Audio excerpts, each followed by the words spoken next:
We may be just beginning our journey here on Monday Madness, but today we're talking about some people's final parts of their particular journeys.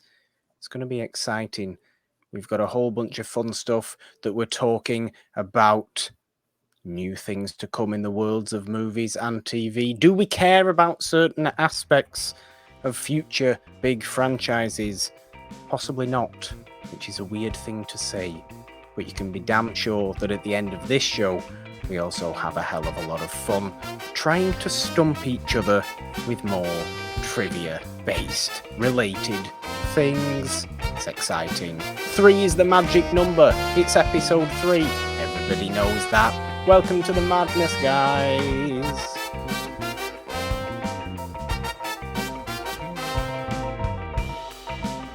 Hello everyone, welcome back to Monday Madness with Morgan and the Machine. Hello the Machine, how are you?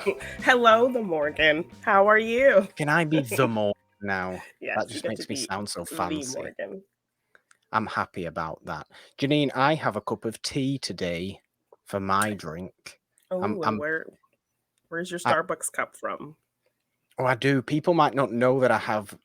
that we have big collections of Starbucks, like city mugs. This one's a New Orleans one. People on the video can see that. Hello, there it is.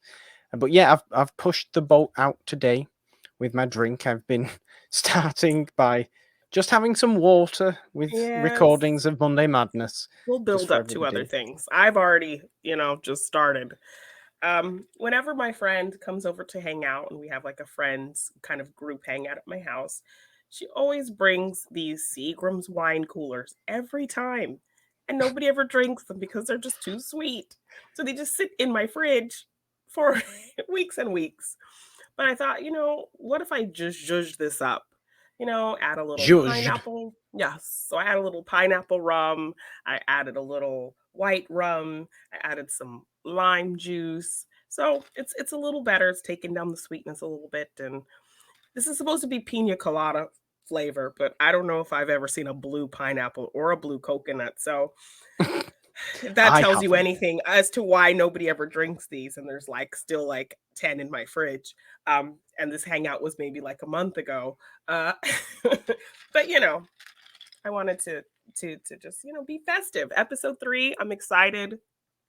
Excited about Monday Madness. 3 is the magic number. 3 is always the magic number. Exactly. So I had to, be a little celebratory. And why not? And why not? It's a shame the people listening on audio can't see your weird blue pineapple thing that you're drinking. But we love them dearly, those who do listen to Monday Madness on audio, because of course you can listen on any such audio podcast platform you choose, but we are also in full glory video format on the It's a Wonderful Podcast YouTube channel as well. Multiple varieties of choice. It's exciting. We're very happy. We're still so excited to be bringing this new show. We are only on episode 3, but it feels like, I hope, we have much more of a clear picture in our minds as to how we do this show. And I like that. I like that. I feel like we've gotten over the initial nervousness now. I think so. I think we're getting into our groove for sure. So I'm excited. Which is good. It's very good. Because, Jeannine, well, as I said, I know I said last week, and I would like to continue to say things like this because I just find it funny. Sup? I love that. So, Jeannine, what's going on? Well, there's some things up with the DC universe. We got a couple announcements from them. First off, they are talking about a new Joker movie, Joker 2. Todd Phillips teased the picture of the script.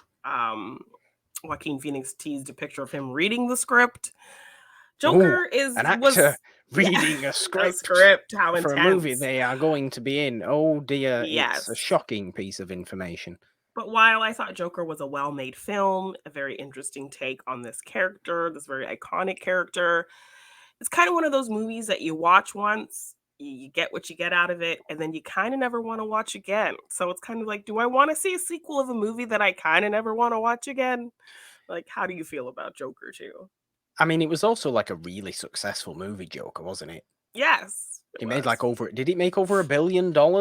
I'm not sure. I know it was ridiculously successful. I think more successful than people maybe assumed it was going to be, given the fact of how serious and adult its kind of theme was. Yeah. Not adult in that way. It wasn't an adult movie. It was a movie for adults. I don't want to think about an adult movie with Joker. No, what's my mind doing at the moment? Go away. Oh my Scratch it. gosh. Scratch it. Do a Willy Wonka scratch that reverse it situation. Oh my gosh. But you say that Joker was the kind of movie that you maybe just watch once and are perfectly happy to have just watched once and not go back to. You could also do what I did and not see it at all. Oh wow! I didn't realize I you'd never never seen. saw Joker. Okay. I never saw Is there a Joker, and I don't reason for really know that? why. No, Okay. I assume at the time it was another one of my kind of this movie's becoming Everyone's telling ridiculously me. popular, and everybody's telling me that I need to watch it, so I'm obviously not going to go and watch it. I You feel and your like it was stubbornness definitely one of those type of situations. situations. Yeah. Yeah. So I mean, I'm curious what the story's going to be because in that movie, our Joker was not a reliable narrator at all. Like you were following this path of events, and then things happen to make you question, is this just his weird twisted mind's perspective or is this what's really happening? So there's some kind of, unreliable storytelling there with your lead character. So I'm kind of curious as to see where this one would go, considering, yeah, like the way it ended, things that happened, it was very kind of, it blurred the lines, and I think that was kind of the point as to what was real and what was just all happening in his head. So yeah, I'm curious about it, but I mean, yeah, it's kind of like, do I really want to see a sequel to a movie that I'm kind of just content having seen the one time? Will my curiosity win out? I don't know. It seems strange to me that it would have a sequel, or a movie like that would have a sequel. It seems like the only reason they're doing it is because it was so successful and they know that Yeah. they could just get another, what, 800 million potentially out of, just people going watching a sequel to that movie, because it was very, very popular, but it also had its backlash, didn't it? And it's somewhat at times justifiable backlash, because I know some of the comments that Todd Phillips making were potentially a little bit, not maybe to the extent of being problematic, but maybe tone deaf at times, maybe that kind of stuff. Maybe it was Yeah. made in a more of an agenda kind of way than it probably should have been. There's And I think elements that people it's can read mhm. from within it, I think, that are based around that. And I think it's Personally, been a thing with people who suffer from mental illness yeah, to hate the kind of stigmatization of mental illness as, oh, if you suffer from something like that, you become the Joker. you are immediately a violent person, or Yeah, a hurtful person. So that is always kind of a thing that comes up. But also, I think this film was praised for being kind of a one-off, its own thing kind of story. So the fact that it's even getting a sequel is just yeah. kind of weird because I think it kind of maybe leaned into its branding of, we're telling our own, story in a bubble that's not connected to anything, and that's kind of maybe the direction DC should go, because these Yeah. kinds of this rushed wannabe MCU thing that they're trying to do is just not cutting it. Well, So that's what telling I kind mean. of these interesting one-off stories, I think, is had a lot of people saying that could be an avenue that would work for them. So the Yeah. fact that, yeah, now this movie is kind of getting on the franchise-ish bandwagon seems a little weird. So it just depends what the story is. I think it's going to kind of play out how people generally are going to feel about it.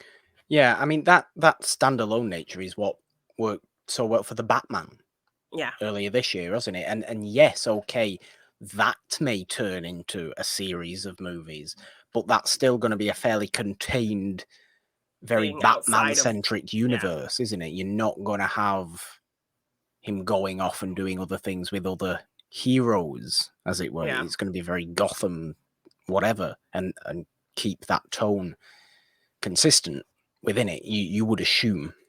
Yeah. So that I'm more understandable of why that would be a series, really. This Joker to me also always did feel like it was very much we're going to do this totally separate, totally unique kind of thing, and that's just going to be that. So yeah, it is a bit strange, but I guess we'll see what comes of it. I might actually watch the movie. Okay, well then you're gonna have to watch the first one. No, that's what I mean. The first movie. That's what I mean. Okay. Yeah. I don't really know why I haven't watched it up to this point, to be honest. That's what I mean. Just I assume it is my own stubbornness that is a thing people seem to know about when it comes to me anyway. Yes.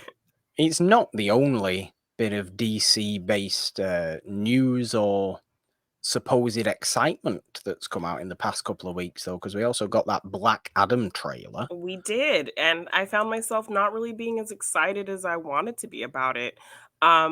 Like years ago, I had seen these like fun kind of little pictures and conversations um, that were filmed with Henry Cavill and Dwayne Johnson sitting at a table drinking like whiskey and talking and kind of teasing about Superman and a potential Black Adam thing happening. And I was like, oh, that's very interesting.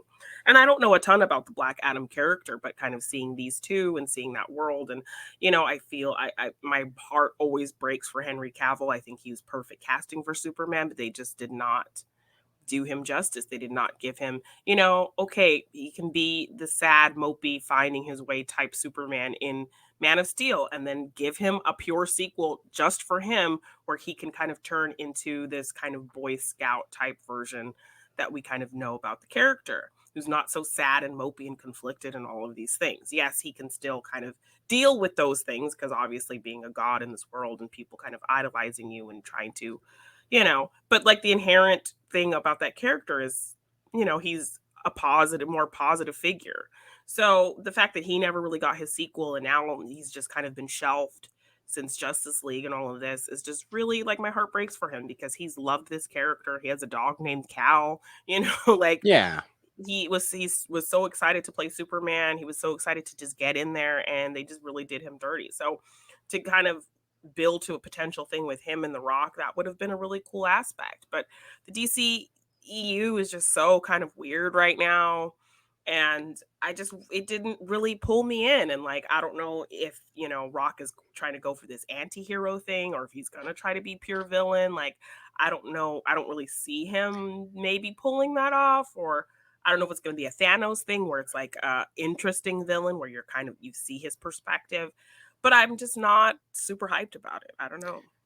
I am not familiar with Black Adam as a character either, to be honest with you. From watching this trailer, it just seems to me, again, I'm gonna kind of go on about tone more than anything else, but it tonally seems to me like a big DC project, a la Superman, a la Wonder Woman, Aquaman, that kind of stuff. It feels very Aquaman-ish, like the energy of it. Yeah.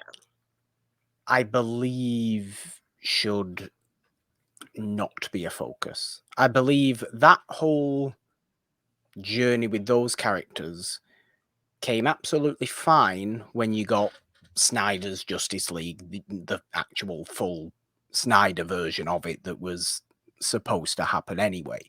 Yeah. Because as far as I'm concerned, I very, very much enjoyed Snyder's Justice League. I thought it was a great Justice League movie. Yes, I really like the Snyder Cut. But the great thing about DC movies since then has been weird, overly violent nonsense like the Suicide Squad. And I can't wait for you to get the opportunity to watch Peacemaker, because that series just tacked onto that movie was so great.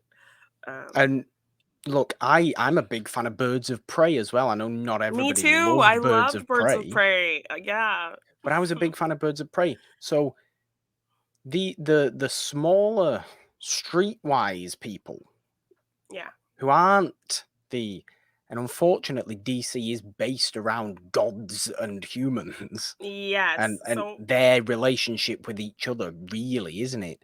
So it's unfortunate that angle of DC movies was, for one reason or another, and for reasons that aren't entirely the studio's fault, aren't entirely the individuals behind the movie's fault, fell apart. The plan fell apart.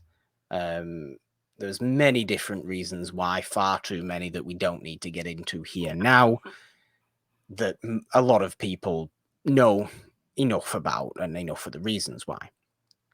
But they have become very much more well focused since they released Snyder's Justice League, and I think said to themselves, right, that's that now. Yeah. Let's actually do this. Is what I think. I think Black Adam is a residue of that previous time. I think it was in development way before when they were still were falling apart, and they had these big plans and things were set in motion, and exactly, actors and were I think causing trouble for them. Exactly, and I think probably the power of Dwayne Johnson as a star, because let's face it, he is an enormous name who holds pretty significant star power. Probably, he was the one that was able to say, no, I want to do this movie. We're going to make it happen. Despite the Ezras and the Ambers, we're going to this is what I mean. This is what I mean, because the Flash movie, oh my God, how many problems is that now facing, given the fact that Ezra Miller is frankly a little bit of not a little bit of a creep. He's just getting worse and worse as the weeks go by the sounds of it. He's allegedly doing really shady things. Yeah. Like and then obviously there's an enormously popular glaring situation with Aquaman 2. Yes. That are, like I said, they are residue of the previous time. You need to keep that focus on your Birds of Prey, on your Suicide Squad, on your Peacemaker show, and that kind of stuff. Yeah. Because you keep it super quirky, super violent, weird, and low level. Yeah. And you can still, even with Suicide Squad, you had Starro as the villain. Yeah. Who is just the most ridiculous, huge thing. What do they call Starro? The World Eater or something nonsense like that. Yeah. But it's ridiculous. Starro the Conqueror, whatever, something like that. But it's enormous. But the people you're dealing with are fun and silly, and it's got humor at its heart. Yeah. And then when you are taking that different spin on things, like they did with the Batman, it's a totally separate thing. So if you want continuity, you have to now stay with what is fairly unanimously popular, which is your Birds of Prey, Suicide Squad, Peacemaker TV show, and not your bigger budget movies like this. But I know Shazam is working on a sequel, and I think that's true. Black Adam is tied more to Shazam. So I think they've kind of been able to stay out of. They're in that kind of middle sweet spot where they are kind of not a wholly huge part of the kind of Justice League type movies, but they're not as kind of crazy and violent as the like Suicide Squad type things. So they're kind of in this. So they have the comedy, the likable characters, the good stories. Like I enjoyed Shazam. So I think they can kind of hide in this in between of like something like the Suicide Squad and Birds of Prey and the drama of the Flash and the Aquamans. Possibly, yeah, because I think Shazam is all the better at this moment in time. And look, don't get me wrong, I am actually quite a fan of the DC Universe movies. Yeah. I am. It fell apart, and I'm not there saying it fell apart because it was bad.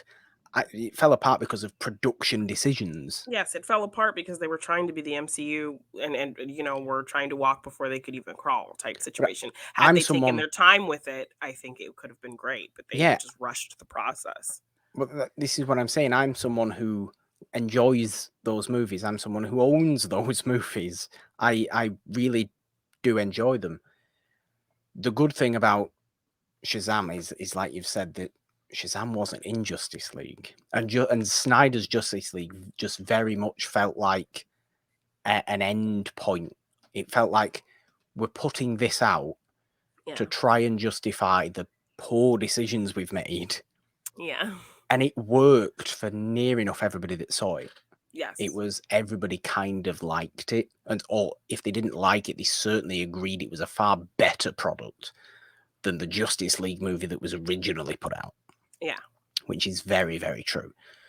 But yes, if they can keep the Shazam stuff going on because, like you said, it's separate enough. So if this is more in line with Shazam, I am more willing to see that, because I mean, people like Hawkman's in this trailer, and whenever I've come across Hawkman in a comic book or anything like that, I've always kind of really liked him. Yes, some people might say he's just DC's version of Falcon, but I think Hawkman actually came first anyway. Yeah. DC's what, DC 30 years older than Marvel first, anyway. Yeah. But people like Hawkman I find really interesting because it's an Egyptian god thing, like what we had with Moon Knight in the MCU, but he looks like Falcon instead, or Captain America as he is now. So I kind of do like Horseman. Yeah, that would be. That'd be strange. Pierce Brosnan, Dr. Fate. I'm not massively familiar with Dr. Fate either. But I do like Pierce Brosnan. I do like Pierce Brosnan. I trust that Pierce Brosnan will give a appropriately charismatic villain. Yes, yeah. And Dwayne Johnson does seem to come across quite well as a figure with godly powers. I've always kind of said this about Dwayne Johnson, is that he doesn't come across like a human being. He comes across like a mythical god. Yes, because of just the casting's right, and he was so behind doing this character. He wanted to bring this to the screen. So I think it's just the size of Dwayne Johnson, the kind of aura of Dwayne Johnson, the fact that if you ever saw him on the street, he just wouldn't look real. Yeah, and he just always come across like some sort of otherworldly god to me. And I think it is literally just his personality and physical size are just far larger than near enough anybody else you will ever come across. Yeah. It's ridiculous. But he works playing a character like this, I think. Okay. So I am likely to see this movie, I think. Yeah. Even though I'm not massively excited. I think if more information comes about it, in the sense that it is making a point to be separate to what came before, I'm more interested. I'm more interested in seeing it. Don't try to tie it in, like just kind of these tangential references to what we've seen in the DCU. That's fine, but like just focus on what you're showing me right now. Yeah, but like we say, you can tie it into Shazam and that kind of stuff, because even Shazam's separate enough to that. Shazam had no real input. Yeah, it was literally just like, I'm a fan of Aquaman. Did you know this and this? And he can, he does things to fish. And I have this bullet from Superman, and and we get like little nods here and there, but it's not like trying to tie it into the world that they've set up, previously. I don't think it looks particularly visually different either. Like something like, I feel like, Birds of Prey and Suicide Squad did really well was have very distinct styles. Very distinct styles. I'm not sure I get that from the Black Adam trailer. I, unfortunately, at this point, think that it's probably not going to do particularly well numbers-wise. Yeah.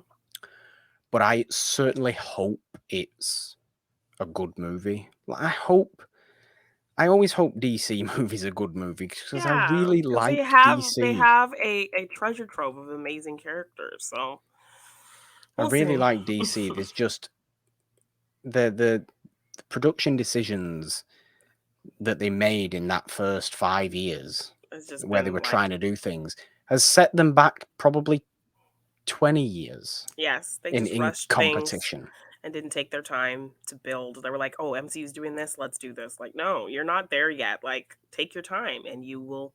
You have these amazing characters. Like, give them good stories, and just take your time. Or actually let your filmmakers make the movie they want to make. Yeah, which is another thing that they didn't do. No, they meddled quite a bit. Yeah, it is strange, but I think that's probably all we have to say about Black Adam for the time being. I hope to see more things, and like I say, I hope to hear more some really interesting things about this.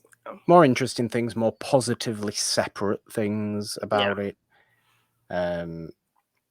It's just what they should be doing while we wait for our next Harley Quinn based movie. Yes. Which we obviously would all go out in droves for because we just love that.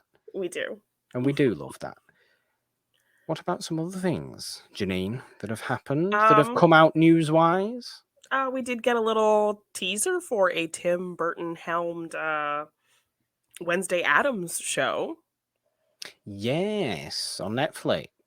Yes. I believe this is the one I had heard a while back where Catherine Zeta-Jones and Luis Guzman are Morticia and Gomez. Luis Guzman, no.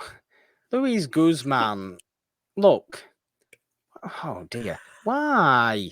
Yeah, I don't know. Like, Gomez is Luis Guzman is not Gomez Addams. No. Gomez Addams has to be. Gomez Addams has to kind of have some sort of charisma and sexiness charm about him. Yes, Luis Guzman is just always kind of goofy and loud and silly and like I don't know. So Unfortunately, I don't think Luis Guzman is particularly an attractive man either. Yeah. He's a good actor. He's a good actor, Luis Guzman. He's a great comedian. He's fun to watch, but I just don't see it. So I don't know. But I like Jenny Ortega. She's kind of killing it right now. She's like the hot thing, the hot new kind of toy out there in movies. She's been in a ton of things in a short amount of time.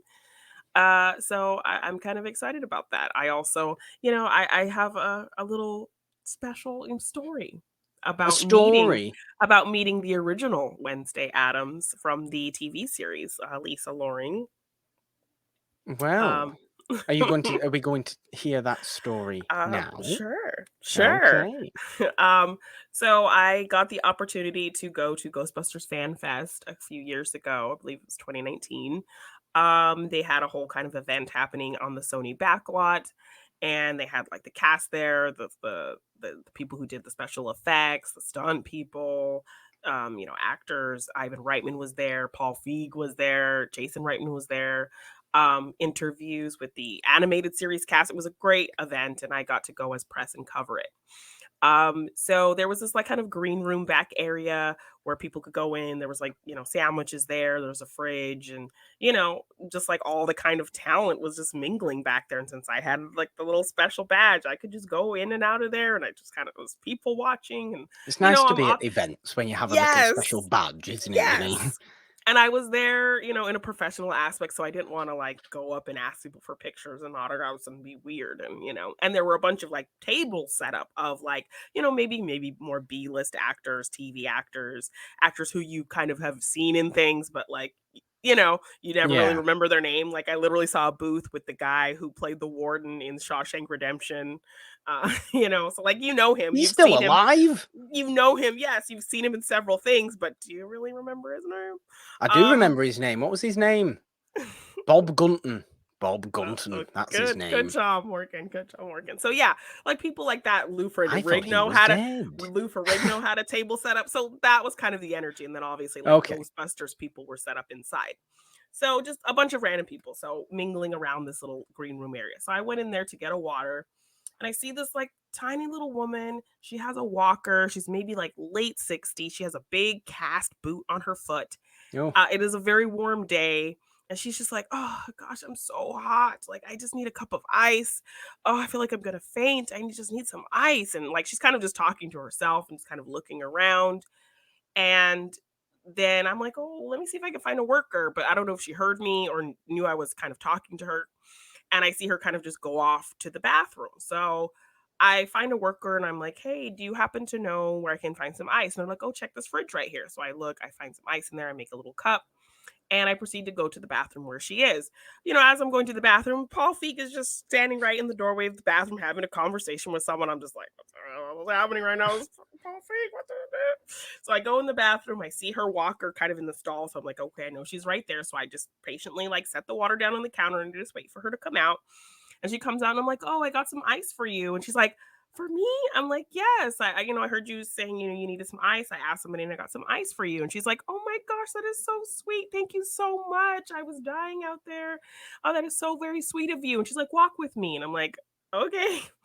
And then like, I think like it was like something like she asked me if I had recognized her or something. And I'm like, you look very familiar. And she's like, oh, I'm Lisa Loring. I played Wednesday Addams in the original Addams Family series. And I'm like, oh my gosh, really? And just like, come to my table and I'll sign something for you. And I'm like, oh my gosh. So she showed me 3 pictures and let me pick which one I wanted. And she signed it for me. And so, yeah, that was kind of just a really fun moment. And she was really sweet. And so now I have like a signed autograph picture from Lisa Loring of her as young Wednesday Addams. So yeah, it was a really fun kind of moment to have at this huge event. So that is a delightful story, Jeannine. I think you should work to get the other Wednesday Addams and have a little wall of Wednesday. Wall of Wednesday. So Christina and Jenny, But I mean, going back to it's a lovely, sweet story. That I love it. I love it a lot. Going back to this Wednesday show, though, I think Jenny Ortega is pretty good casting for Wednesday Addams. To be fair, she looks young enough to like play Wednesday, but she's old enough to kind of get into some. Old enough to be really quite dark. You have to be a little bit funny with it, don't you? As well, it's like the Addams Family, as you would expect. If it's coming from Tim Burton, do we trust Tim Burton for the last 15 years? I don't Possibly know. not. Did he lose his good quirk, or is he just going to have the weird? I still think the last good movie Tim Burton made was Sweeney Todd, and that was 15 years ago. Yeah. I just recently watched Sweeney Todd. I'm like, since then, really good. Yeah. So we'll see. Sweeney Todd's a great movie. It is. It really is. It really is. But yeah, we will see. We will see what comes of that. Yeah. I don't know how. Is it going to be more or less successful than Rob Zombie's Monsters thing that he's doing? I don't know how to feel about that either. So weird.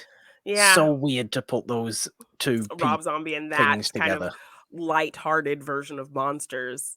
When you've seen his Halloween movies and anything else he's made, it's kind of like gay. But apparently Rob Zombie's a big fan of the Monsters, and Rob Zombie was always a big fan of the Monsters. So I'm very, very intrigued by that. I would say I'm more intrigued by that than I am about Burton doing the Addams Family, because that just seems to fits. That tracks ridiculously well. Yeah. To the point where you're just kind of shocked that Burton didn't actually do those Addams Family movies from the early 90s. Right? We're just like, this just seems perfectly Tim Burton. Yeah. But then he was off doing Scissorhands and Batman. Yeah. So plenty of other things he was doing. But it is a little bit strange to me how those feel so Burton-y in such a Burton time, but weren't actually Tim Burton. Made by, yeah.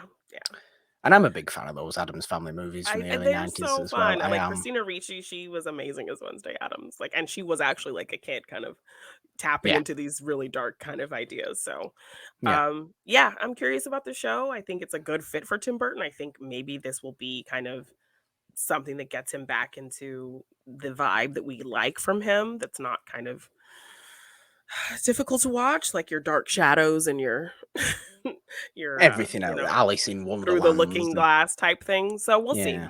I'm curious. But I love the character of Wednesday Addams, so I'm excited to see where that goes. But speaking of Jenny Ortega, Yes. she also is now a part of the Scream franchise, and we got some news there about Scream 6. Should there be a 6th movie?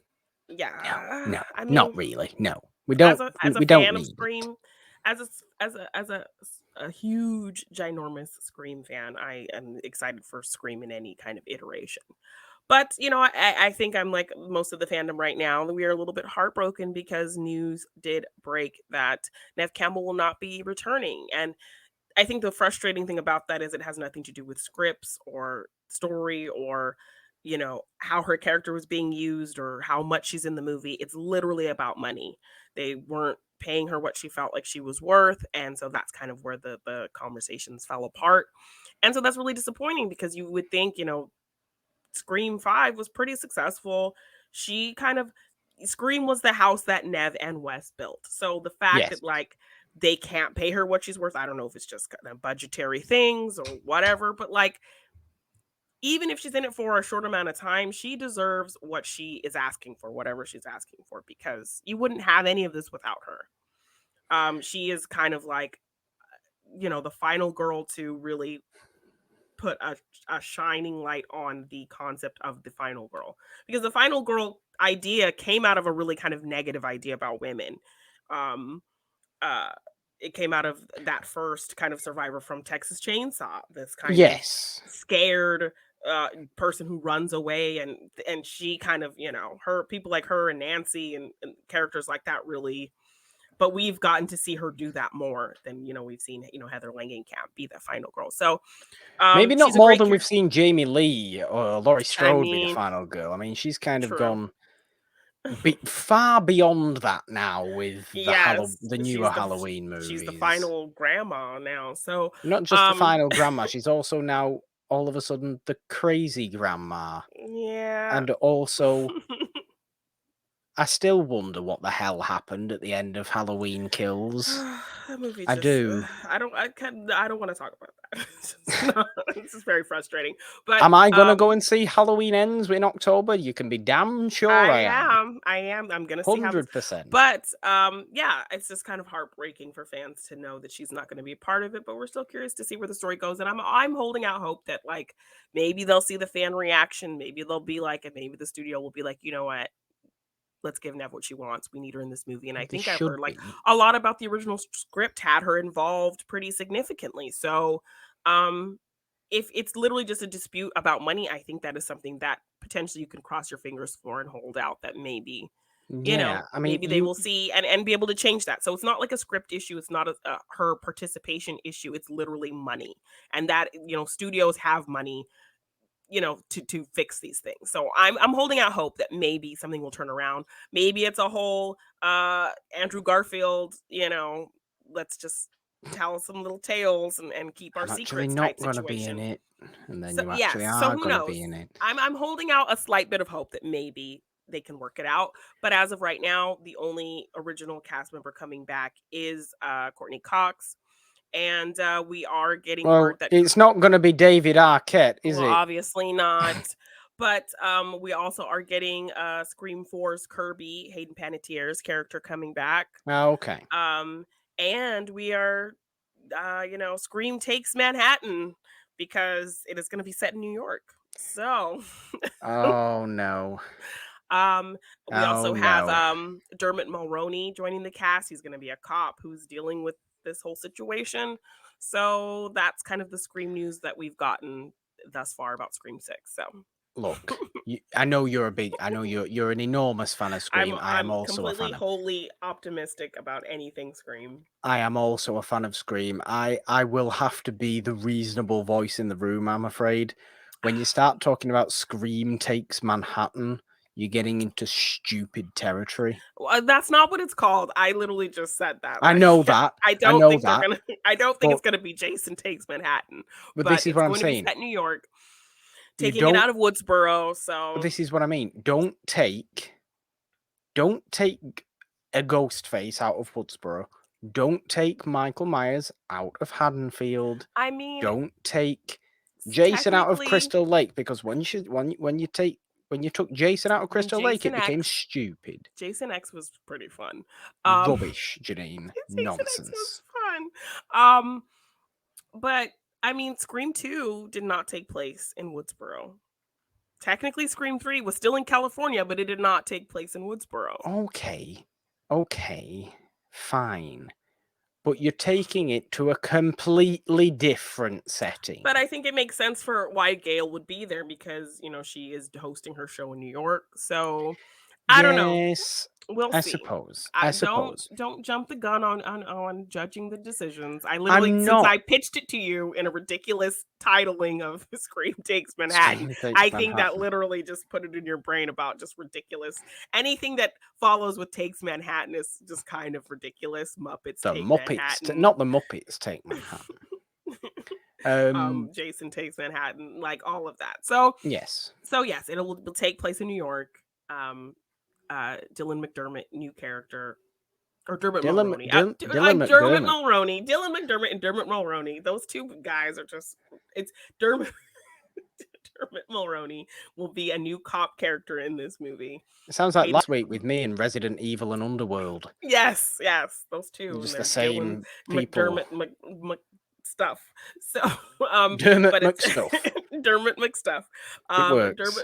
Dermot Mulroney will be a new cop in this movie, set in New York. Hayden Panettiere's Kirby is coming back, and Courtney Cox confirmed to come back. So, and Jenny Ortega has said it's going to be bloodier and gorier, and we haven't seen anything yet. Radio Silence still coming back for this story. We have returning characters from 5 that did survive. So, really, really excited as a Scream fan, curious to see where this goes, and hoping they can just be like, Neve, whatever you want at a certain point, and have her in this movie. So we'll see. But I will not say any more, because I think I do agree with you in terms of the Neve Campbell situation. They should just give her the money. Yes. If they're doing a 6th movie, just give her the money. But also, Scream 5 was a really good way to end it. It felt like a appropriate legacy sequel and an appropriate ending, and I don't need to see a follow-up from Scream 5. If they're gonna do it, they're gonna do it, and I just at least hope it's good. As you do. Yes, same.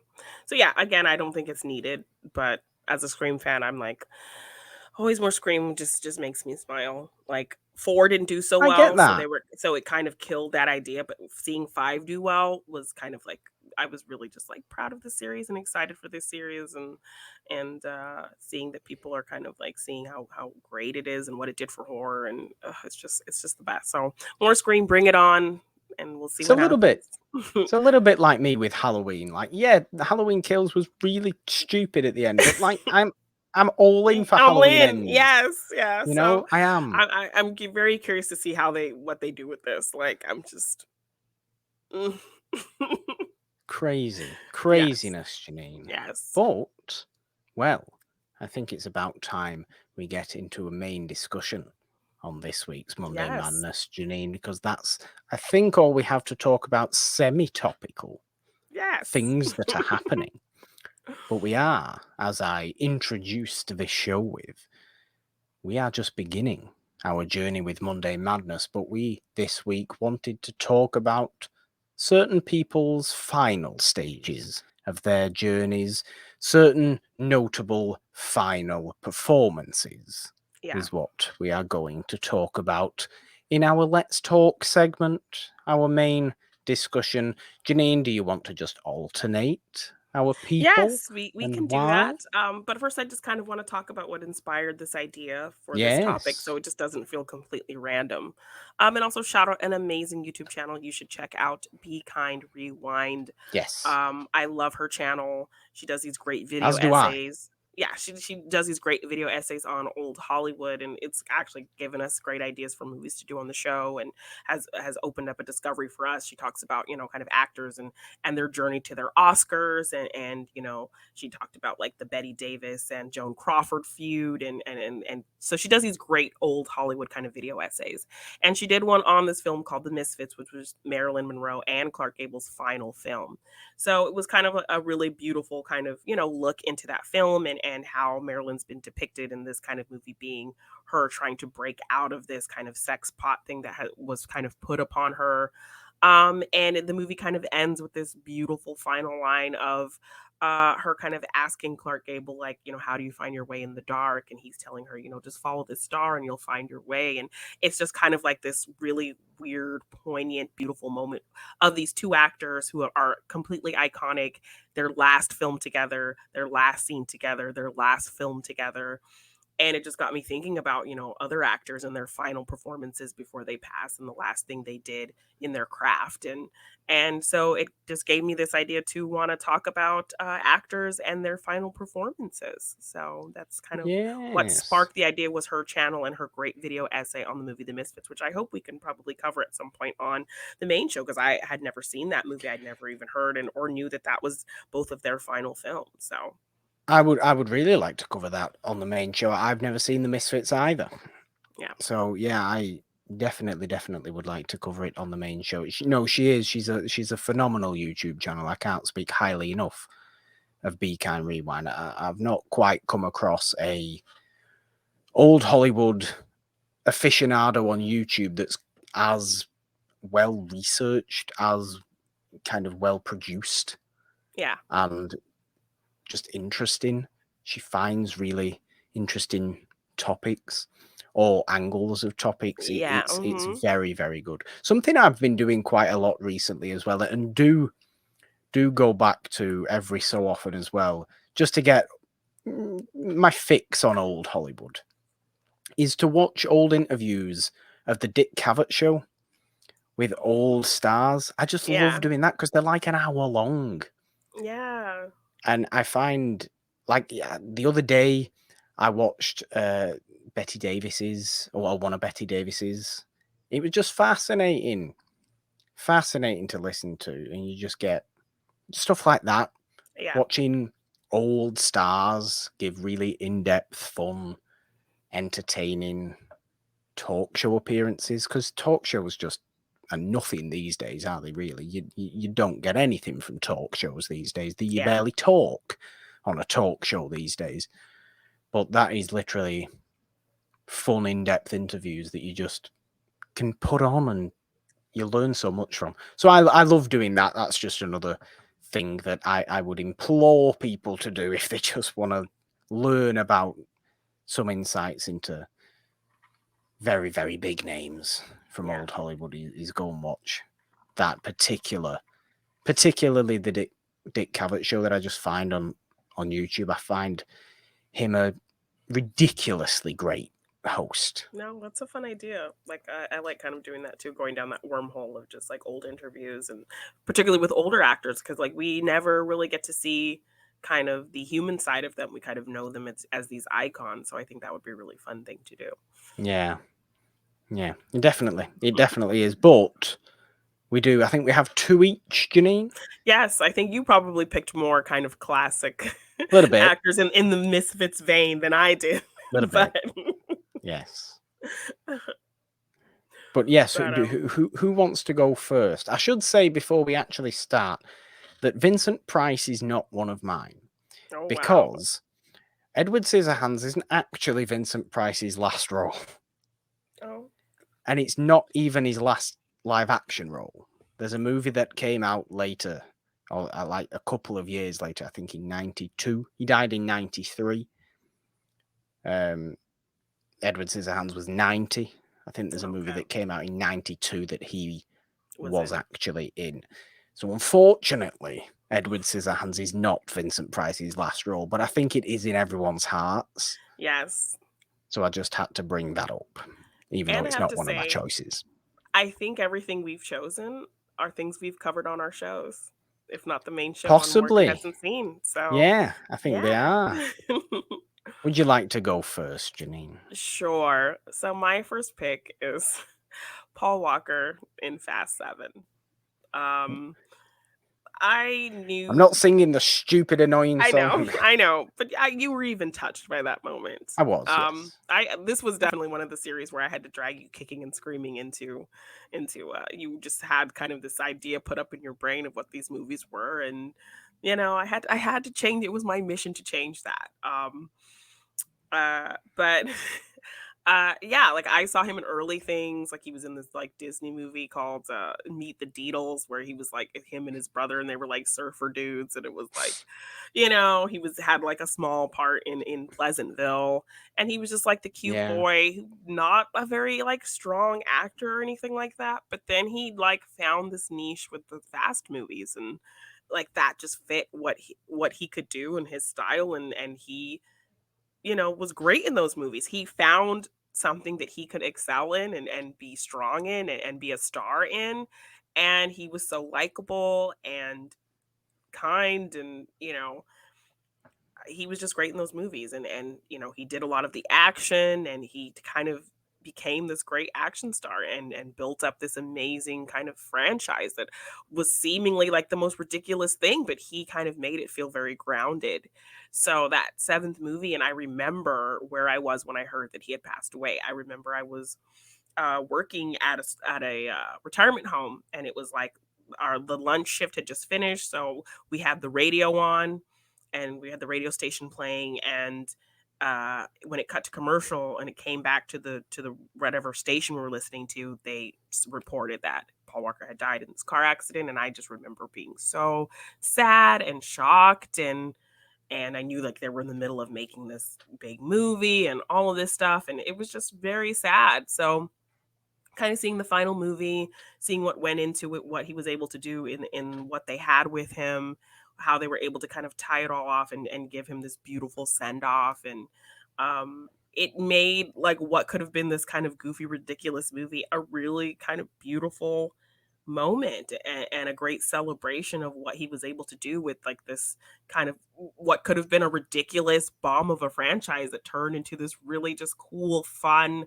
big blockbuster of a thing. Like Fast and Furious is a very odd, special duck, in the world of film. And he was a big part of making that special. So, yeah, Fast 7, I just loved the send off that they were able to give him. I loved what he was able to do in helping kind of build this crazy house of fun with these silly movies that, could be panned, but like you can't help but have a blast with them. And he was a big part of that. And yeah, so Paul Walker, Fast 7, really, really emotional loss.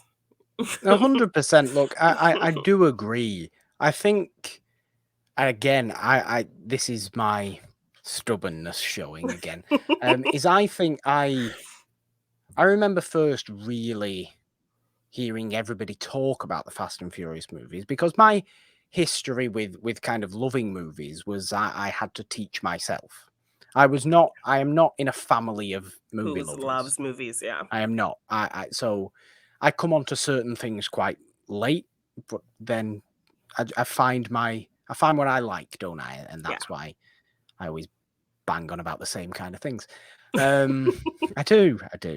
But my stubbornness when it came to Fast and Furious, I think actually stems quite unfortunately from Paul Walker and his passing, whereby everybody was talking about it, and all of a sudden the Fast and Furious movies were like the best movies of all time, just because we no longer had Paul Walker with us. Yeah. And it was just like, I'm not watching these stupid car movies. I refuse to watch these stupid. I don't care. Yeah. I understand. I'm very yes, okay. I acknowledge the big star of them has just tragically passed away, and yes, of course, I was treating it ridiculously unfairly at that time, because I was almost saying, I don't care that he's gone. I'm not watching the movie, which is ridiculous of me to say. It's horrible of me to say. Yeah. And it's certainly not how I think now. No, I know what you mean. Like, that is not going to yes, it's sad and tragic, but that's not going to make me watch these movies. It's not going to make me change my mind. It was my annoying stubbornness that does still exist, but doesn't exist to the extent it did 10 years ago. When this sort of stuff came out, because I think it was near enough 10 years ago, wasn't it? It doesn't exist anywhere near that level anymore, which is good. I've grown as a person, yes, which is always good. But I remember, watching through the Fast movies for Morgan Hasn't Seen. I never thought I would actually feel that moment, because it was a moment that was just so kind of overplayed at the time. And I still hate the song. I really genuinely cannot listen to that song without just wanting to tear my own ears off, because it's so unbelievably ingrained in my mind of overplayed drivel. No, I get that. I hate it so much. But that being said, the scene in the movie is incredibly heartfelt. I loved that scene in the movie. I never thought I would be as emotionally moved by that particular scene when I was in the process of watching all those movies for the first time that I actually was. So I have to give it credit for that. And it is, you are entirely right. Paul Walker is a very special part of those first 7 movies. Yeah. Well, I say 7 movies. Not in the 3rd one, is he? Bye, Tokyo Drift. Yeah. Stupid Tokyo Drift. Oh, God, that's just reminding me that he was in the latest one as well. Stupid Lucas Black. Donkey Kong. DK like Donkey Kong. But you are... No, you are right. You are right. He was an enormous part of such an enormous movie franchise, and was somebody that found his people almost in movies. And his death was incredibly tragic. Yeah, incredibly tragic to be so young and to go in the way he went. Especially when he was kind of known for movies like that, which is scarily ironic almost, isn't it? What's the world? What is the higher power playing with us that somebody Paul Walker, who's famous for being in movies where he drives fast cars, died driving a fast car. Yeah. It's really heartbreaking. Yeah, it's horrible. It is horrible. But I completely agree with you. I do completely agree with you. I am not the evil-minded person I was 10 years ago. Yes, we did the whole series on Morgan Hasn't Seen, and you thoroughly enjoyed yourself. I did. And I still thoroughly enjoy watching Fast and Furious movies. I went watching that latest one, and I thoroughly enjoyed myself. Good. As absolutely stupid as it was, oh my God, Ludacris was in space. Yeah. Let's not forget that Ludacris and Tyrese were in space in a car. That's a thing that happened. In a car. Attached to a rocket in space. Yep. Doesn't make any sense. It doesn't make any sense. But would you like my one? Yes. My one. Well, let's talk about I suppose a more fun one for me. Okay. Which I've gone with Gregory Peck in the remake of Cape Fear. That's a good one. Because I remember talking about Cape Fear on the main show, Cape Fear 1962. We did a Deja Vu. We did. And Cape Fear 1962, who is the lead in that movie? It's Gregory Peck. Yeah. And then he comes back in 1991 in Scorsese's remake of Cape Fear to play a lawyer. He's also very famous for playing a lawyer, Gregory Peck, a particularly famous lawyer in a movie that he actually won an Oscar for in the same year, in 1962, To Kill a Mockingbird. So I picked this one because not only do I just love Gregory Peck anyway, I just find him an entirely endearing actor when he's given the opportunity to be a little bit fun He embraces it so much. Roman Holiday is one of It's my why I love very, Roman very Holiday famous so much. favorite movies. He totally disarmed me in that movie. But he's also, of course, able to play very, very intense, very, very well. And he plays against Robert Mitchum in Cape Fear so well. Well, You get the kind of good-hearted intensity of somebody like Peck and just the real manic, intimidating intensity of Mitchum. Yeah. It's such a good playoff of each other in Cape Fear. But I've chosen him for this final performance because I just think it's such a perfect way of doing a final performance. You come back for a really commendable remake because Scorsese's Cape Fear is a fantastic movie in its own right and a really good remake. Yeah. Changes it up just enough to make it worthwhile being remade, does its own thing, is a really good movie on its own grounds. Yeah. But to have somebody of a name like Gregory Peck, of prestige like Gregory Peck, come back for a little bit of a bit part in a remake, in a really good remake of one of his great films, one of his great films, is a perfect way of like a nice full circle kind of completion of your career. Exactly. Is a perfect final performance. I wish every actor, actress, person in a movie could have that kind of type experience. Of situation Yeah. as their final performance. And hardly anybody has that. Hardly anybody has that. Gregory Peck does have that. I'm really disappointed. I thought you were going to say you chose it because of those eyebrows. I mean, also the eyebrows. I mean, Morgan and I do have a running joke about Gregory Peck's eyebrows in his later life because he has like Gregory Peck, very white, stark hair and like these dark, bushy eyebrows. Gregory Peck. It's just very odd. Gregory Peck is a very handsome gentleman. Yes. In the 50s, in the 60s, in the 40s, even going into the 70s, if you know, Gregory Peck is a handsome gentleman. He hits middle age in the Omen territory when he's kind of, it's slightly older Gregory Peck now. He's still Gregory Peck. He's still doing Gregory Peck related things. But he's in the Omen now. And I obviously adore the Omen. That's just another reason I love Gregory Peck. But yes, in his later life, Gregory Peck's hair becomes brilliantly white. It's a lovely head of hair. His beard becomes really quite nice and what he looks like Santa. He would look like Santa if it wasn't for his eyebrows that remain dark black. Super dark, yeah. How does this happen? So yes, like when we saw him, we were like, "What is going on with his eyebrows?" And so that was just kind of our running joke of like Gregory Peck and his eyebrows in later life. So, but yes.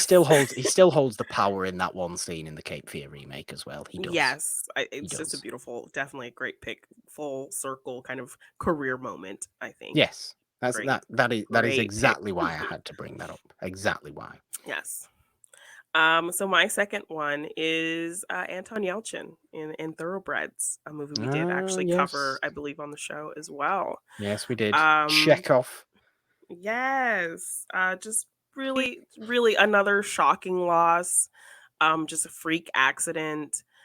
He had so much potential. He was able to kind of portray kind of plucky and naive, but also very kind of intense. Yeah. And shady. And shady as well, and kind of like, I don't care what you have to say, I'm gonna do what I want. And I just kind of strong-willed. He was able to kind of do so much and switch up, his style really kind of seamlessly. And yeah, it just breaks my heart to see all the things he could have been in, and just that final performance in Thoroughbreds, like, watching him as Chekhov be this kind of fun, lighthearted, plucky kid, and then go to Thoroughbreds just playing this like thuggish, like criminal. Just so great, and such a fun performance. It was comedic. It was a little bit dark. It was silly.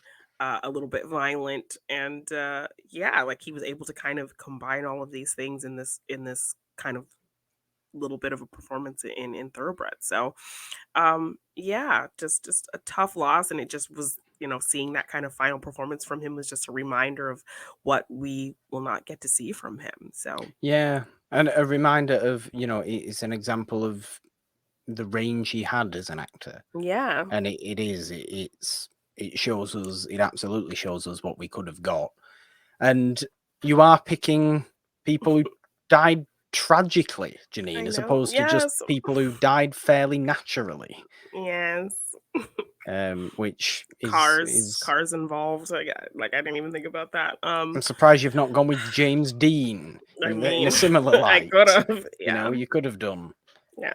Um, But gone with Giant, but yeah. it's I think we spoke quite enough about Anton Yelchin during our Star Trek Star Trek. series on Yeah. Logan Hasn't Seen, and how great he was in those movies, and how it's kind of doubly unfortunate that he's no longer with us, being the fact that he doesn't feel right to do more Star Trek movies Without without him. him. Yeah. He's just that He was so key of an good. element. Yeah.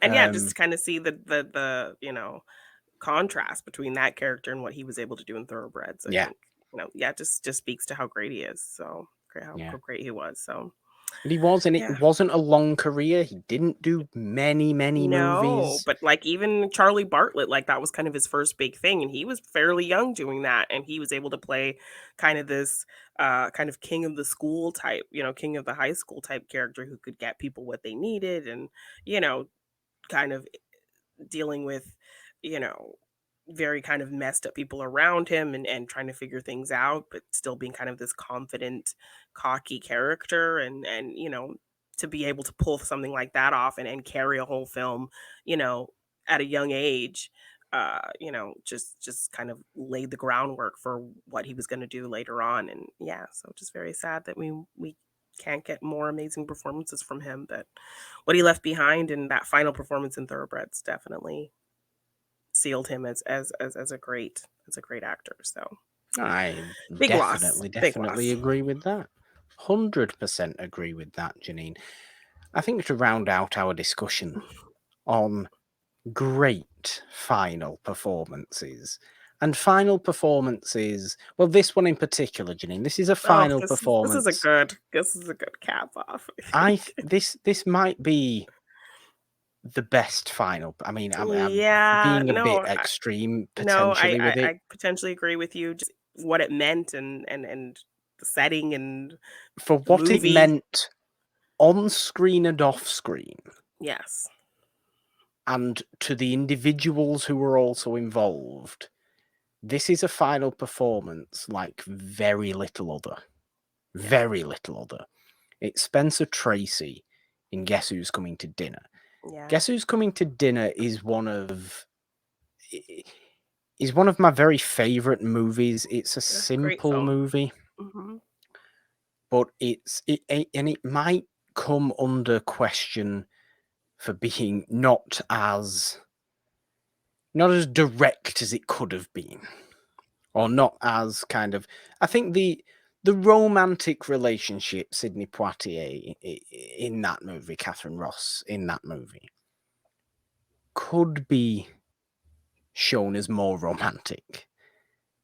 The point of Guess Who's Coming to Dinner is accepting old stubborn ideas are actually wrong with the time you're living in now. Yeah.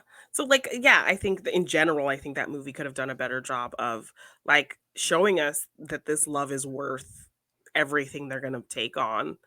But like, I think I get that they spent more time showing the two of them trying to convince people that like your ideas are ridiculous, you know? Yeah, and there's so many scenes in Guess Who's Coming to Dinner. I particularly love. I mean, there's a scene with Katharine Hepburn when she tells, I think one of the neighbors or something like that, to basically just shut up and go away. It's somebody who works at her gallery, And she just had made some just very kind of weird comments and like, oh, do you know that your daughter is dating this? Oh my gosh. And like, so yeah, Katharine Hepburn gives her this very epic speech to just pack your terrible little sculpture that you like at the gallery and get out. Just go. Yeah. But first and foremost, there's far better movies. It's strange. There's movies that actually far better deal with its subject matter of you love who you love and it doesn't matter who they are. Yeah. Than Guess Who's Coming to Dinner does. But at the time it obviously came out, I've spoke about Guess Who's Coming to Dinner so much. I'm at a risk here of speaking more about the movie than actually Spencer Tracy in the movie. We have a whole podcast episode about it. We Nolan do. and Morgan did it. Go listen. We do.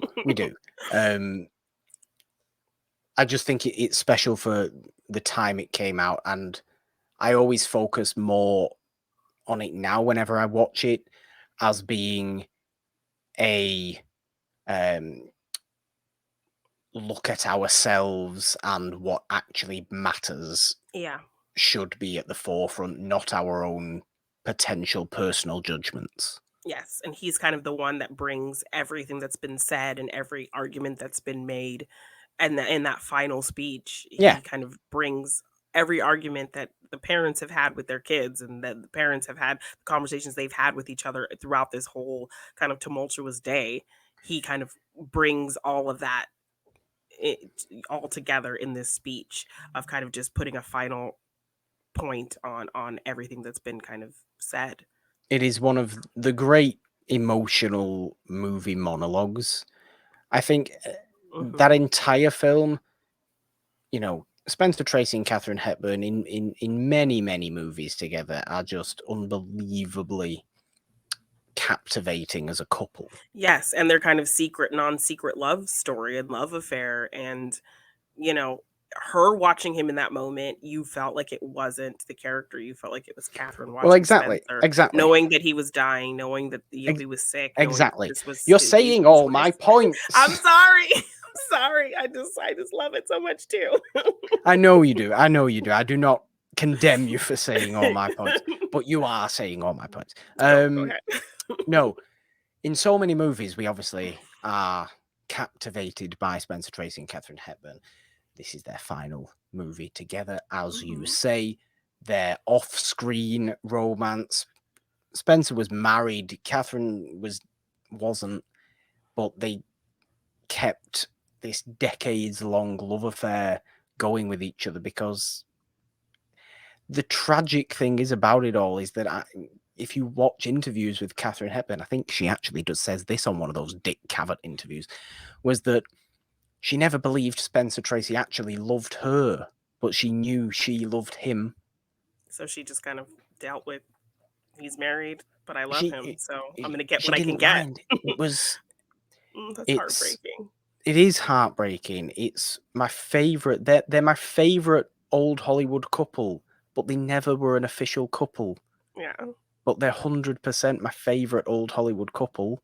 They have to be, because they have such unbelievable chemistry, and it's showing in this movie as well. This is 1967. They're both a little bit older now, but they go out on fun trips to get ice cream and are stupid with each other and are just playing little fun jokes with each other. Yeah. It is delightful to watch scenes like that. But like you say, the absolute pinnacle of everything is that final emotional monologue, doubly because at the time Spencer Tracy was quite ill and didn't have long left to live.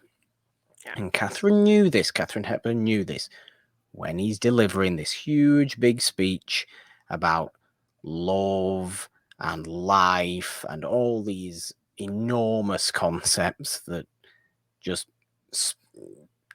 come out from the heart so powerfully in those final moments.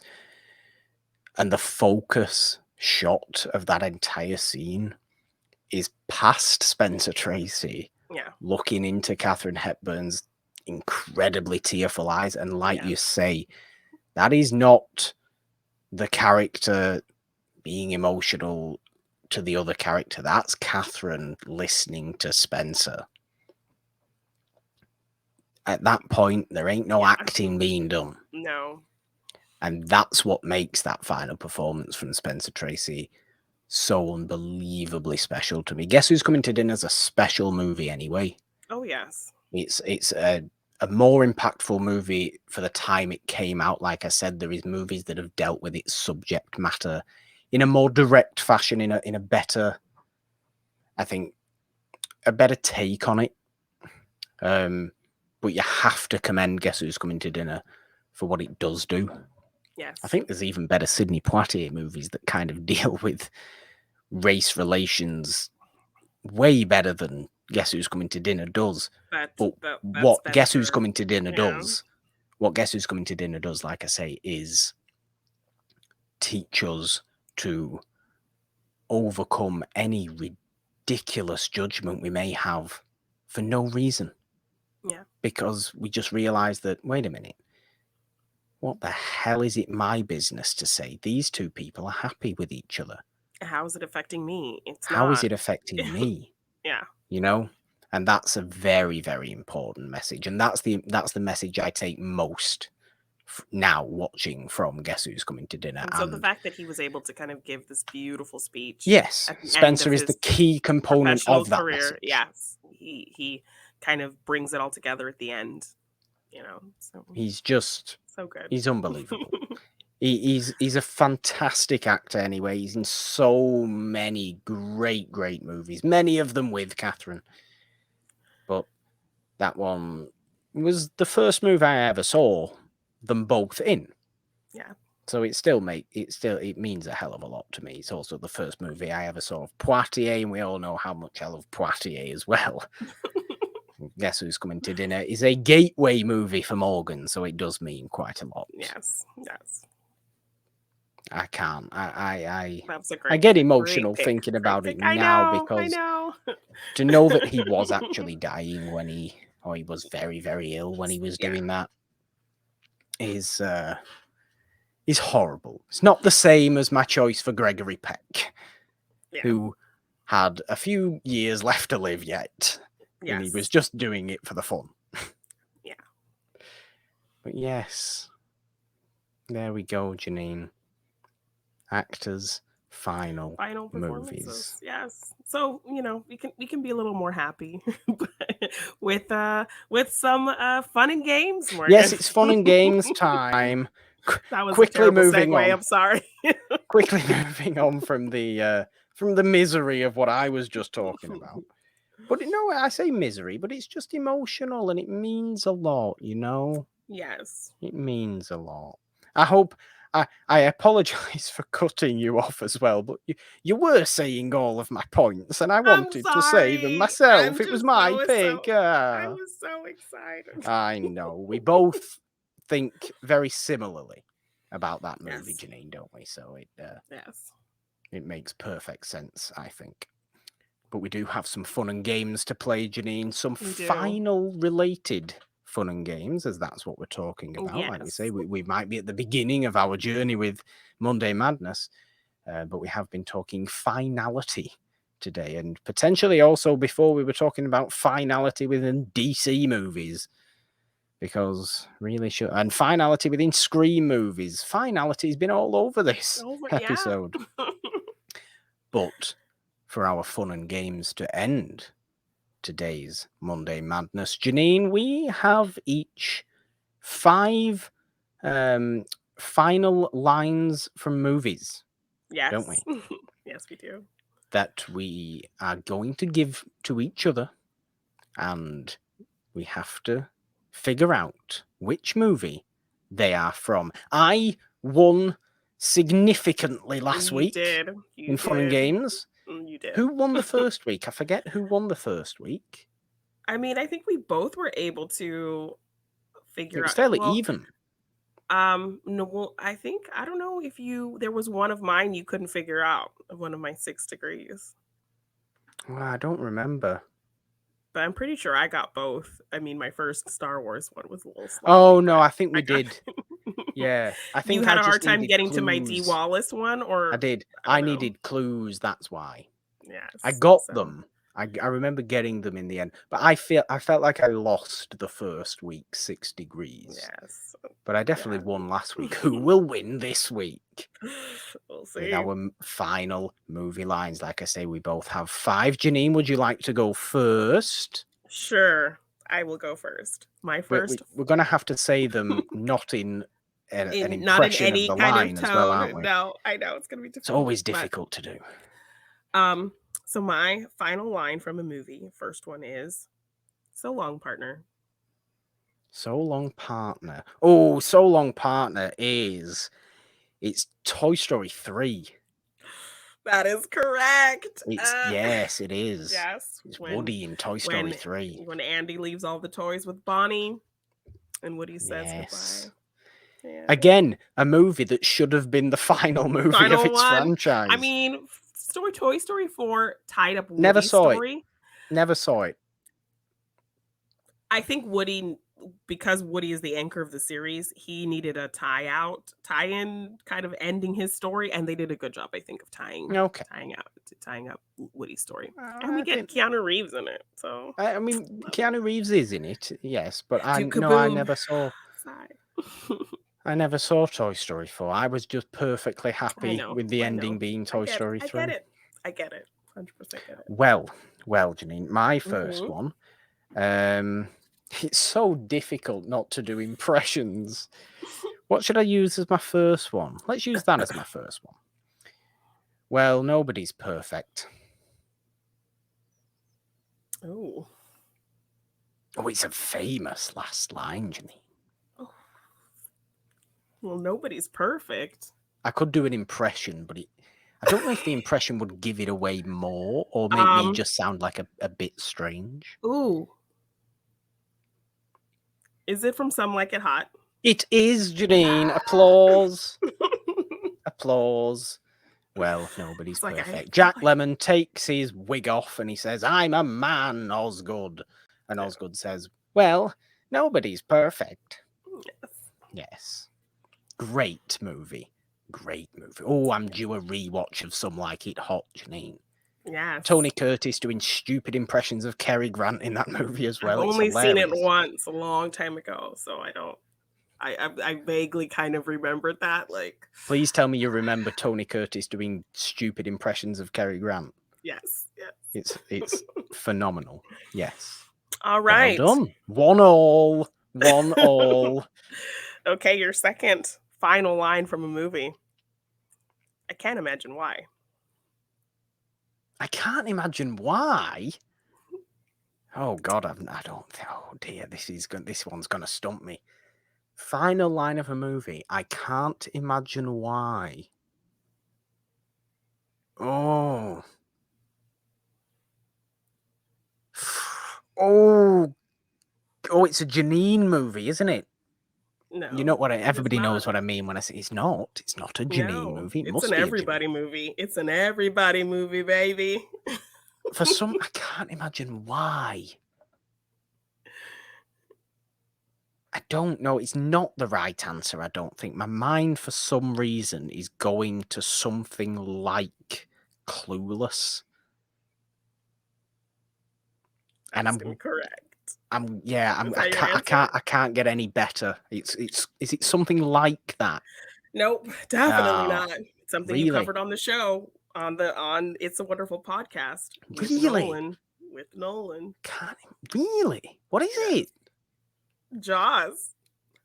The final line of Jaws is, "I can't imagine why." Brody says to him, "I used to hate the water," and he says, and Hooper says, "I can't imagine why."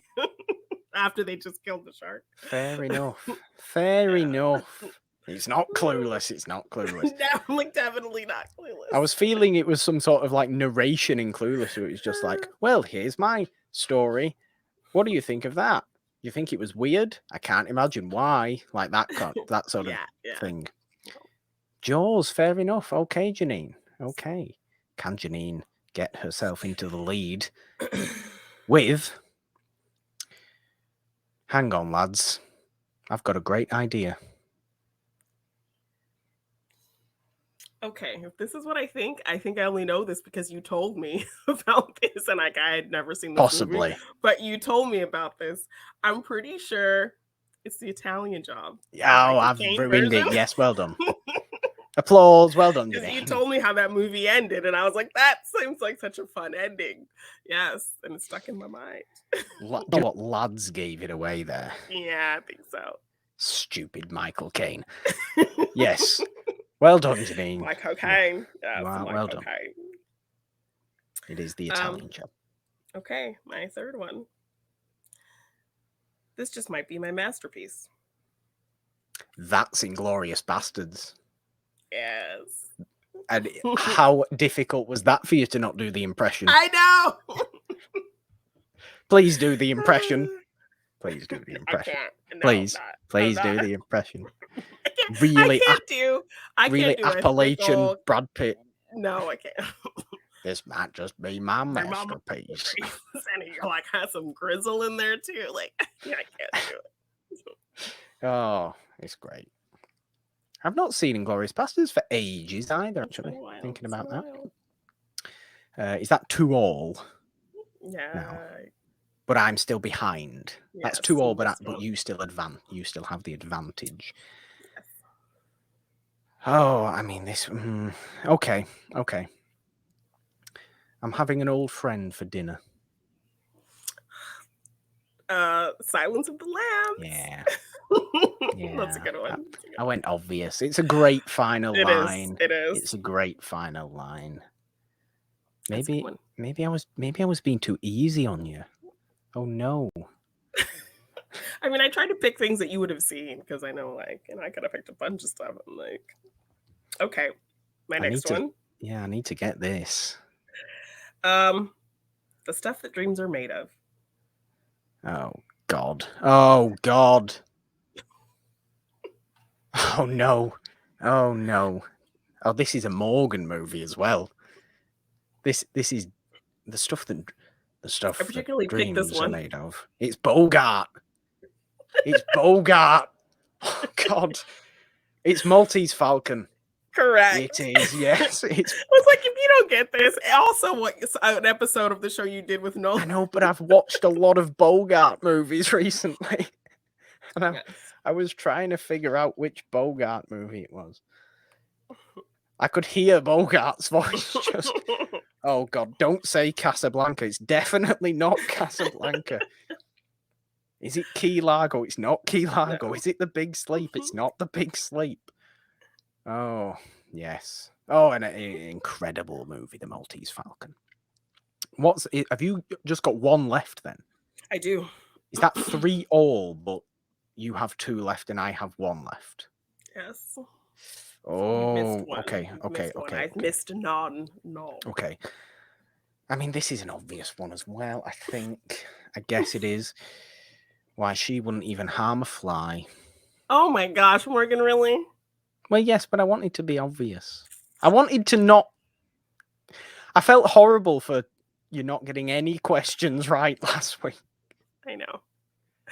Okay, well, I'm going to say it. You know, we were talking about Scream today, so Anthony Perkins, Psycho.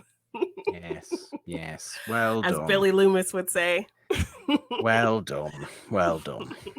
Although I'm, I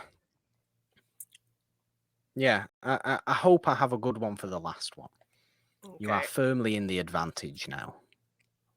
I need to get this one. I can't afford to miss. I know. Your final one is, we're all going to get laid. In fact, if I miss this, I've lost. Potentially, yeah. We're all going to get laid.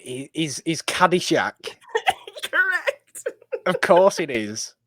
I know you love Caddyshack, but it was too funny Dangerfield. Not to do. It was too funny. Hey, everybody. We're all going to get laid. That's pretty good. I didn't know you had a Dangerfield in you. I don't have a Dangerfield in me. I mean, that was better than mine. What is your Dangerfield? You refuse to do a Brad Pitt. Hey, I get no respect. See, it's terrible. It sounded like Stallone. Hey, Adrian. So bad. I don't get no respect. Hello, Rodney Stallone. How are you? Hey, I'm walking in. That's what I'm doing. Dustin Sylvester Dangerfield. Hello. How are you? Oh my God. So bad. Oh, for God's sake. All right, final one. Well, yes, I mean, if you get it, you've won. If you don't, it's a tie, and we don't have a tiebreaker one, so it'll just have to be a tie. Jeannine, your final one. Game over. Ooh.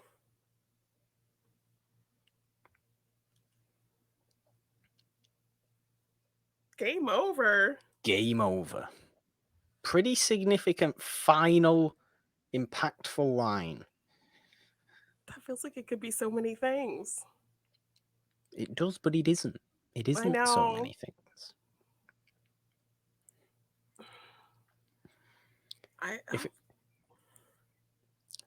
No, I'm not going to give you a clue unless you really need one.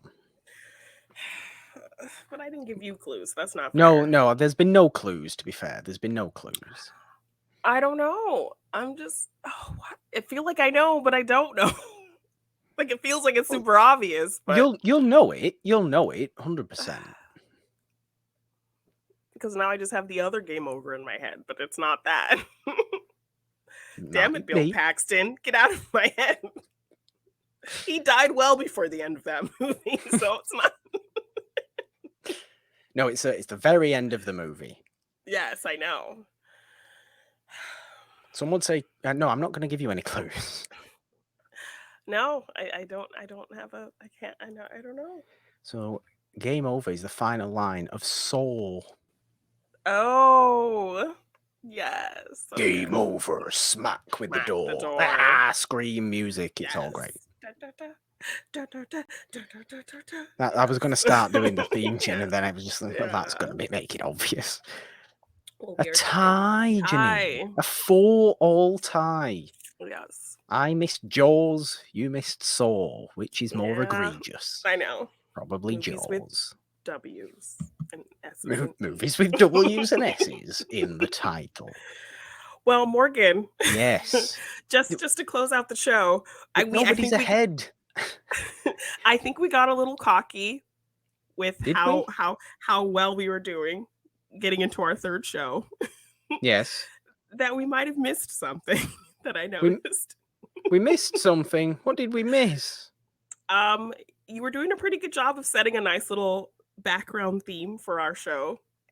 You forgot to change your sign. So let's just share with the people what your sign would have said if you... Oh, my sign!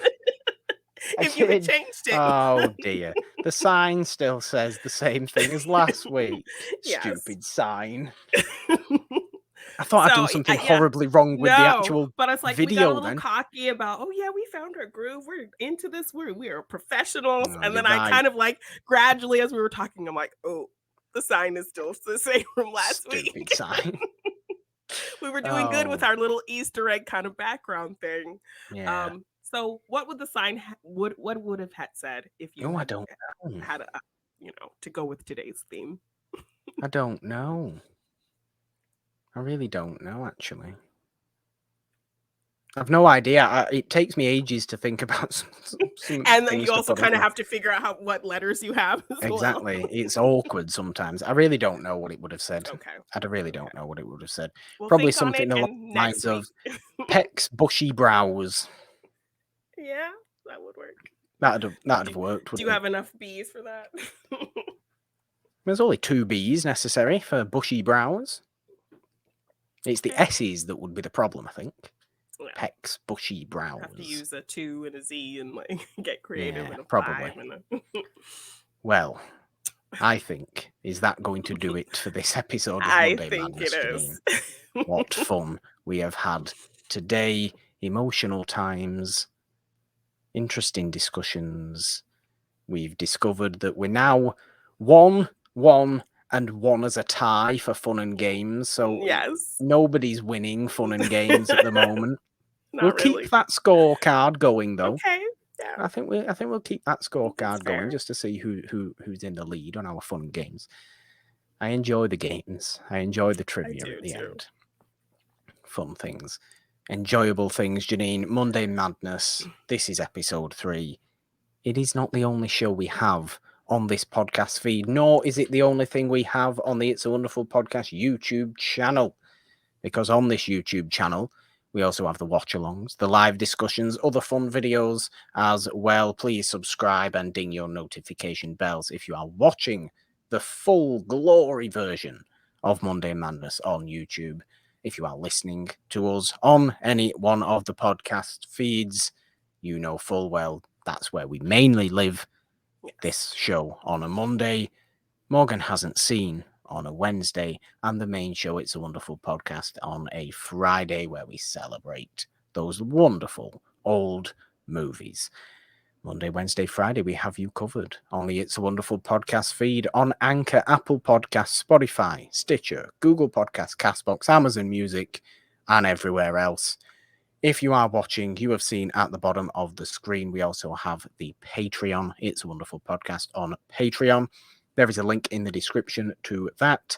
No matter if you are watching or listening, if you would like to support us on Patreon, a whole bunch of fun stuff we have over there. And there's also a donation link if maybe you don't want to join the Patreon, but you still may want to donate a little something else. There is that as well. We certainly do not ask for anything. We just state it is there if you are feeling particularly generous. There, that is in the description too. Twitter, you can find the show at It's a Wonderful One. You can find me at the Purple Don with a 3 instead of the E in there because, Jeannine, I've already done it once today, but 3 is the magic number. You have, because this was episode 3, and 3 is the magic number for episode 3 as well. Yes. On Instagram, at just the Purple Don, all your magical number stuff is where. You can find me at Jeannine Devine _ on Twitter, Jeannine Devine on Instagram and TikTok. If you want to get any merch for any of our shows, we have a new awesome It's a Wonderful Podcast merch store on teespring.com. We have some awesome designs over there. Designs for Morgan Hasn't Seen, our Spotlight It's a Wonderful Podcast feed design, our wonderful It's a Wonderful Podcast design, and a Monday Madness design as well. So check all that out. A link in the description. So check that out. New store, really exciting. And if you want to purchase any of my art in print form, as I am an artiste from time to time, you can find that at my Big Cartel shop, g9design.bigcartel.com. Well, there we go. Only one thing left to do, Jeannine. Let's all scream to the camera. 3, 2, 1. Bye.